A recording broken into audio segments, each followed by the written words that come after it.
Hello everyone, German ভাষায় কিছু verb থাকে যেগুলোকে সেপারেট করা যায়, আবার কিছু ভার্ব থাকে যেগুলোকে সেপারেট করা যায় না। তো যেগুলোকে সেপারেট করা যায় না, আলাদা করা যায় না, সেগুলোকে বলা হয় nicht checken-bare Verben or inseparable verbs।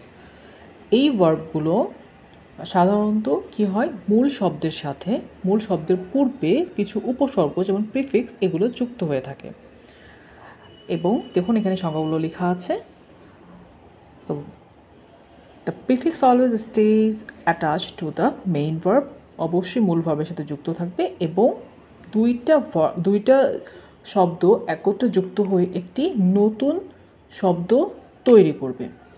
এখানে দেখুন প্রিফিক্সগুলো দেওয়া আছে, যে কিছু কমন প্রিফিক্স আছে যেগুলো থাকলে অবশ্যই বুঝতে হবে যেগুলো ইনসেপারেবল ভার্ব। যেমন এইগুলো দিয়ে যদি প্রিফিক্সটা থাকে, বি, এম্প, এন্ট, এই প্রিফিক্সগুলো যদি শব্দের পূর্বে থাকে, এয়া, কি, ভেয়া, সেয়া, জিন্ট, নিশ্ট, চেকেন বা, মানে দিজ আর ইনসেপারেবল। ওকে, আমরা এখন কিছু ভার্বের এক্সাম্পলগুলো দেখি। যেমন বে কমেন, এইটাকে যদি আমরা ভাঙি, এটা আসলে কীভাবে যুক্ত হলো, বে এই প্রিফিক্সটা যুক্ত হলো প্লাস কমেন। কমেনের কিন্তু আলাদা মানে আছে, to come, but if we add together it becomes become. এটা একটা নতুন ওয়ার্ড গঠিত হলো যার মানে টু রিসিভ। ওকে, এইটা হচ্ছে নেক্সট সেকেন্ড পাকে ভার্ব। সেন্টেন্স ক্রিয়েট করি, ফিচার বিকমড। কেন বিকমড হলো? এই যে ভার্ব কনজুগেশনের কারণে।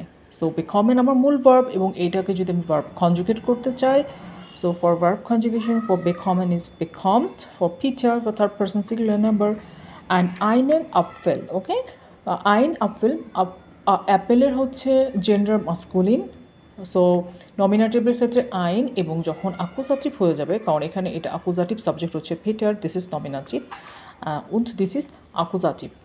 সো অ্যাকুজাটিভ হবে এবং এখানে কোনো জাইন ভার্ব নাই, that's why we can't say the both subject and predicates are nominative. So one has to be nominative and other has to be accusative or dative. So এখানে বিকমড হচ্ছে আমার acting verb. So Peter bekommt einen Apfel.